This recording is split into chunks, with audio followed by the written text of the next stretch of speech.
नमस्कार मंडळी, मी शिल्पा साळुंके. तर शिल्पा साळुंके यूट्यूब चॅनेलवरती परत एकदा तुमचं मनापासून स्वागत करते. तर मंडळी, तुम्ही सर्वजण कशा आहात? मस्त मजेत ना? तर चला, आम्ही पण मस्त मजेत आहे. तर सकाळची सुरुवात बघू शकता. तर आता सकाळ झालेली आहे. सकाळची सुरुवात आमची दुधापासून चालू होते. तर खूप छान वाटतं शेडावरती आल्यावर. तर तुम्हा सर्वांना शुभ सकाळ, दिवस चांगला जावो. तर आमचा दिवस आपल्या गोट्यापासून चालू होतोय. तर चला, माझं चाललंय किटल्या धुवून घ्यायचं. कारण की किटल्या मी रात्री धुतल्या नव्हत्या, तशाच ठेवलेल्या गरम पाणी घालून. आता धुवून घेते किटल्या. आणि कारभाऱ्याने लावल्या मशीन गाईंना. तर मी म्हैशींच्या दुधा काढणार आहे. कारभारी गाईंची दुधं काढतात, तोवर जनावरांना चारा, शेण वगैरे सर्व काही काम झालेलं आहे. आणि आता दुधं काढायची आणि शेळीनं चारा टाकून आपण घरी जायचं आहे. तर चला, अशी आहे बघा आमची सकाळ. तर दुधं काढून झाली. कारभाऱ्याने गाईंची दुधं काढलेली आहेत.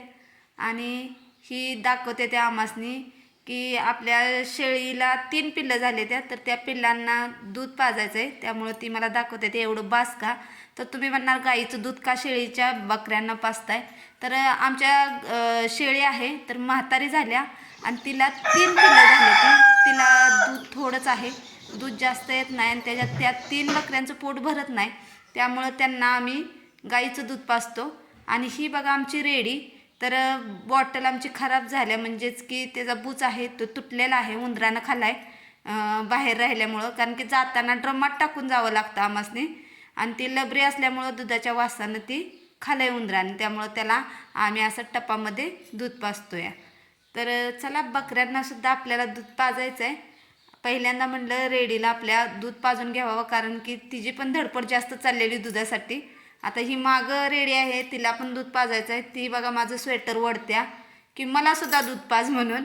तर आता हिचं झालं की तिला पण दूध पाजून घेणार. आणि नंतर आपल्या छोटी छोटी बकरी आहेत 2-3, त्यांना पण पाजायचं आहे. तर आपली मेंढा आहेत, 1 बकरं आहे आणि 3 छोटी बकरी, तर त्यांना पाजायचं आहे. आणि दुसरी 2 झाले तर त्या बकरीन छान असं दूध देतात. त्यांचं पोट भरतं त्या 2 बकऱ्यांचं. तर एकच पिल्लू झालेलं आहे त्यांना, दुसऱ्या आहेत त्या.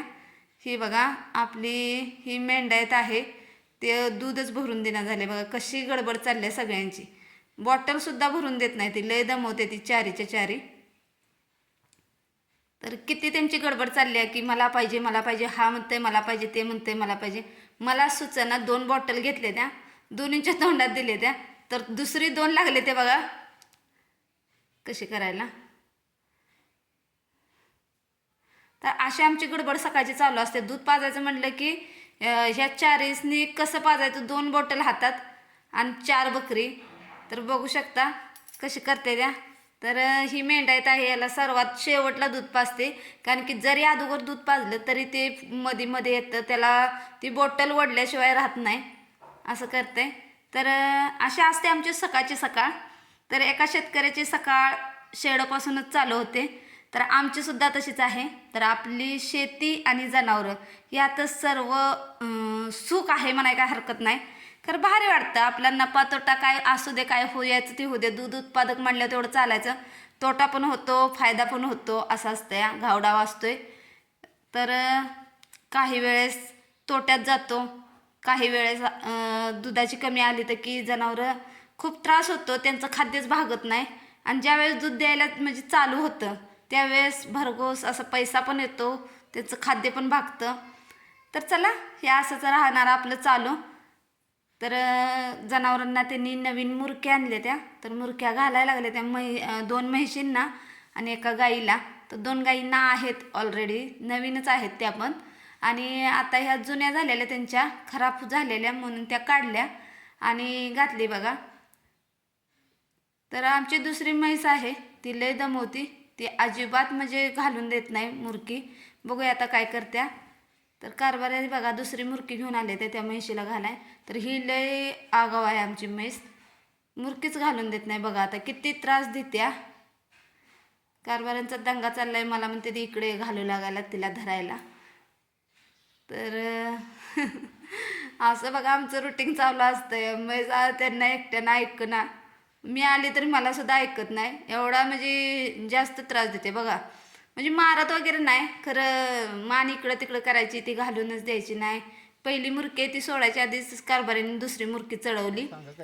तर डॉक्टर साहेब आलेले की आपल्या शेळीला बघायला. शेळीचा आपल्या पाय मोडलाय, तिला प्लास्टर केलेला आणि जखम झालेली पायाला, त्यामुळं डॉक्टर आलेले. तर डॉक्टरांबरोबर बोलता बोलता हे आमच्या भाच्याची पण मस्करी करायची चालल्या, दोघांची मस्ती चालल्या. तर अशा प्रकारे हसत खेळत आमचा दिवस सकाळची सुरुवात होते. आणि सकाळची सुरुवात खूप छान पद्धतीने आमची होते आणि लय भारी वाटतं.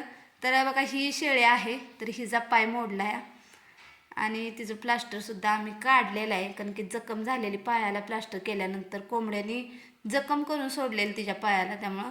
आणि ही गाई पण म्हणजे गाईला पण औषधं दिलेली, ती औषध खात नव्हती. तर आमच्या कारभाऱ्याने बघा भाकरी आणलेली आम्ही टाकली कुत्र्याला, आणि गाईला चारायला भाकरीच राहिली नाही, कारण की आत्ता डॉक्टर औषध देऊन गेलेत. मग आमच्या कारभारीने बघा डोकं काय चालवलं आहे, अगोदर पाला दिला तिच्या तोंडात आणि नंतर त्या पाल्यामध्येच गोळी घालून तिला चारली. तर अशी डोकलेटी लागते, आणि ती डोकलेटी फक्त शेतकऱ्याकडे असू शकते की काय जुगाड करावा की औषधं चारायला. जसं लहान मुलाला आपण औषध चारताना फसवतो, तसं आमच्या कारभारीने गाईला फसवली आणि मस्त असं गोळी तिच्या तोंडामध्ये गेली. तर चला आता चारा कुट्टा करायचा. शेळींसाठी कुट्टा चाललेला आहे, जनावरांचा आपल्याला कुट्टा टाकलेला आहे आपण. आणि ही शेळींना चारा टाकायचा आणि घरी जायचं. तर घरी गेल्यानंतर घरचं रुटीन चालू राहतं, आणि शेडवरती आल्यावर शेडवरचं रुटीन. तर दिवस कसा निघून जातो, किती वाजले त्या ह्याचा सुद्धा वेळ भान राहत नाही आम्हासनी. आत्ता वाजलेत बघा 9, 9:30 वाजायले, तरी आम्ही शेडवरतीच आहे. आणि आता घरात जाऊन स्वयंपाक आवरायचा, नंतर यशराजला शाळेमध्ये सोडायचं. तर असं आमचं रोजचं रुटीन राहतं. 9 वाजतातच आम्हासनी शेडवरती काही ना काही काम राहतंच. जरी शेतातलं म्हणजे जनावरांचं नसलं, तर शेतामध्ये पाणी लावायचं वगैरे वगैरे वगैरे भरपूर काम असते. तर मंडळी, तुम्हासनी आमचा व्हिडिओ कसा वाटला शेतकरी जोडीचा, तर नक्की कमेंटमध्ये सांगा. आणि नवीन कोण माझ्या चॅनलवर असाल तर सबस्क्राईब केल्याशिवाय जाऊ नका. तर मंडळी धन्यवाद. तर